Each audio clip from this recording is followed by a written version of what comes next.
왜 어떤 사람은 쉽게 울고 어떤 사람은 잘 울지 않을까? 어떤 사람들은 어떤 상황에서도 무표정을 유지할 수 있는 것처럼 보여. 반면 어떤 사람들은 SNS에서 짧은 영상 하나만 봐도 금방 눈물이 나기도 하지. 사실 나도 엄청 눈물이 많은 사람이야. 너희도 그런 적 있지 않아? 매달 한 번쯤은 감정이 뒤죽박죽되는 시기가 꼭 와. 사소한 일에 괜히 기분이 좋아졌다가도 별것 아닌 일에 갑자기 서운하고 화가 나서 혼자 축 처져 있기도 하고 밤이 되면 이불 속에 숨어 울기도 해. 오늘 너무 우울해. 나 좀 달래줘. 버블티도 사오고 찐빵도 같이 들고 와줘. 한참 울다가 진정하고 거울을 보면 또 그래. 생각보다 괜찮은데?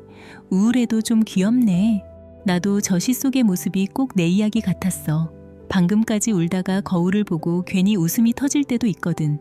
또 어떤 날은 틱톡에서 장난치는 고양이 영상 보면서 깔깔 웃다가도 갑자기 외롭게 살아가는 할머니의 영상이 나오면 바로 눈물이 날 때도 있어.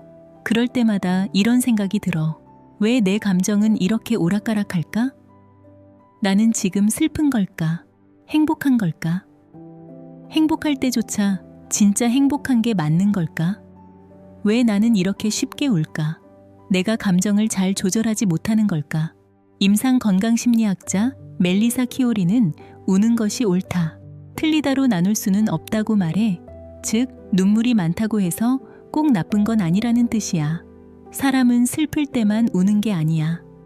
눈물은 인간의 몸이 만들어내는 아주 복잡한 반응이거든. 예상치 못한 따뜻함을 느꼈을 때도, 너무 큰 행복이 찾아왔을 때도 우리는 눈물이 날 수 있어. 우리는 흔히 눈물을 슬픔의 상징이라고 생각하지. 그래서 대부분은 우는 걸 싫어하고 울면 안 좋은 일처럼 느껴.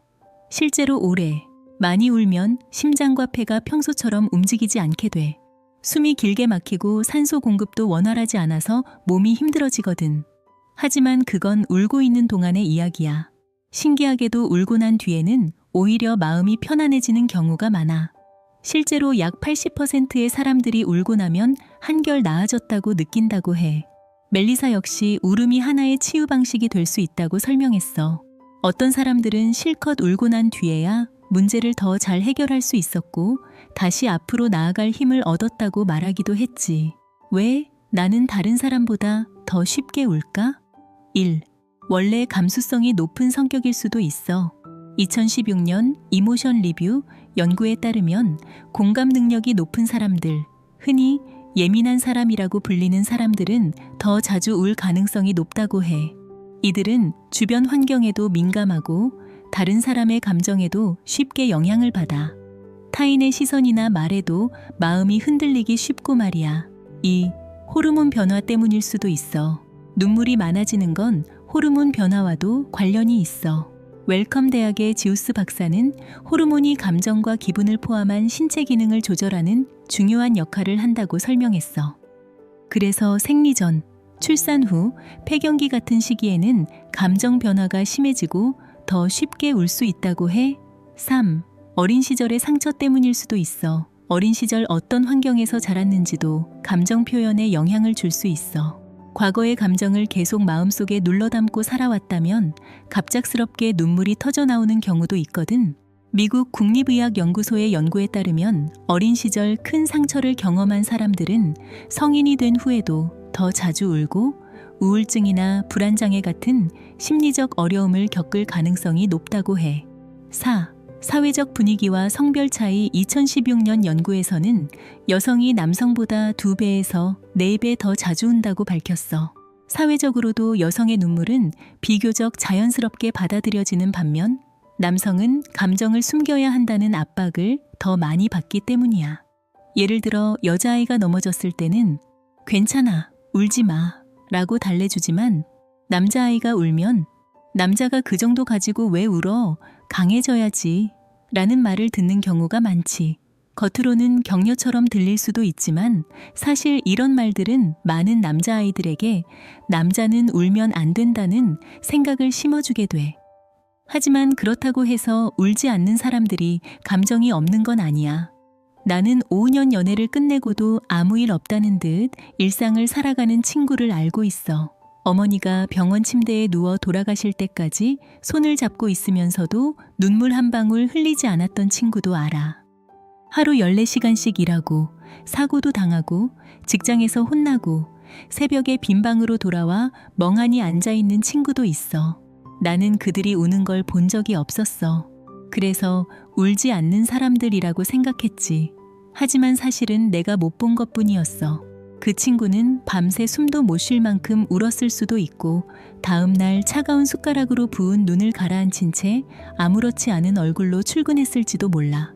또 어떤 친구는 어머니가 마지막까지 자신의 약한 모습을 보지 않길 바라서 끝까지 울지 않았던 걸 수도 있어.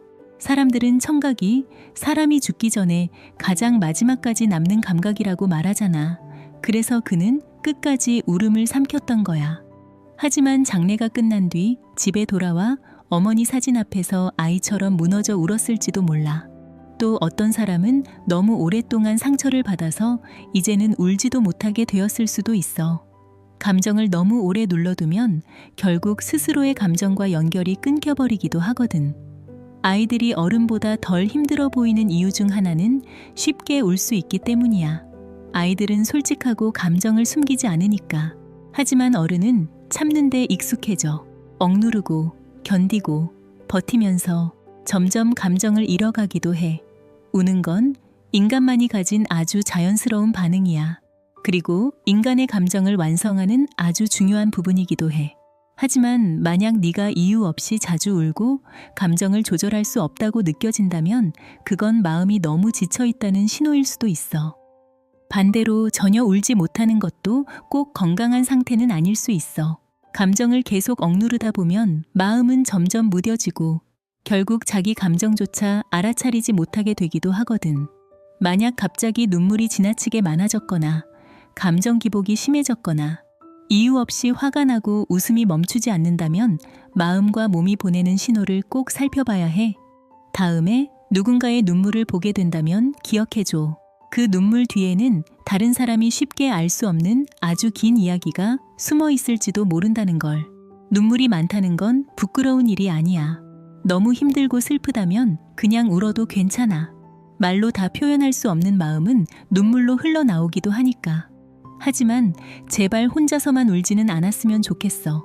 너는 충분히 사랑받아야 하는 사람이야. 그리고 네 반짝이는 눈물은 더 소중한 것들을 위해 흘러야 하니까.